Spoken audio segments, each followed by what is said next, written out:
नमस्कार साथियों, आपका हमारे चैनल में स्वागत है।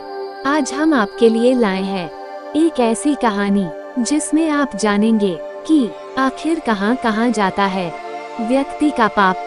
साथियों, इस कहानी को देखने से पहले मेरा आप सभी से निवेदन है कि कृपया आप हमारे चैनल को सब्सक्राइब जरूर करें। साथियों, मेरा आप सब से ये भी निवेदन है कि आप सभी मेरे चैनल को सपोर्ट तो अच्छा कर रहे हैं, मगर मेरे चैनल पर सब्सक्राइब और लाइक कम आ रहे हैं। यदि आप मेरे चैनल को सब्सक्राइब और लाइक करेंगे तो इस तरह की कहानियां दिखाने के लिए मेरा मनोबल बढ़ेगा। तो कृपया आप मेरे चैनल को सब्सक्राइब, लाइक और शेयर अवश्य करें। तो साथियों, शुरू करते हैं आज की कहानी, जिसमें हम जानेंगे कि आखिर कहां कहां जाता है व्यक्ति का पाप। इसी संदर्भ में एक बार एक ऋषि ने सोचा कि लोग पाप धोने के लिए सभी लोग गंगा जाते हैं, ऐसे में सारे पाप गंगा में ही समा जाते होंगे, इस तरह तो गंगा भी पापी हो जाएगी। उस ऋषि ने ये जानने के लिए आखिर पाप जाता कहाँ है, घोर तपस्या की। तपस्या करने के फलस्वरूप देवगण प्रकट हुए। तब ऋषि ने उनसे पूछा कि गंगा में जो पाप धोया जाता है वो आखिर कहाँ जाता है। तब भगवान ने कहा कि चलो गंगा जी से ही पूछते हैं इस बारे में।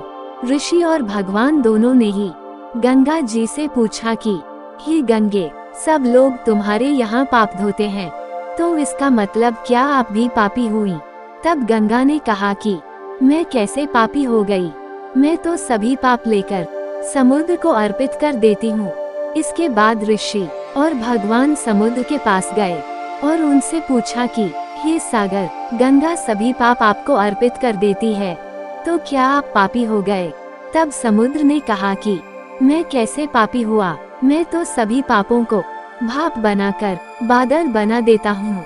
अब ऋषि और भगवान दोनों ही बादलों के पास गए और उनसे पूछा कि ये बादल समुद्र पापों को भाप बनाकर बादल बना देते हैं, तो क्या आप पापी हुए। बादलों ने कहा, मैं कैसे पापी हुआ, मैं तो सभी पाप को वापस पानी बना देता हूँ और धरती पर गिरा देता हूँ। इससे ही अन्न उपजता है, इसे ही मानव खाता है।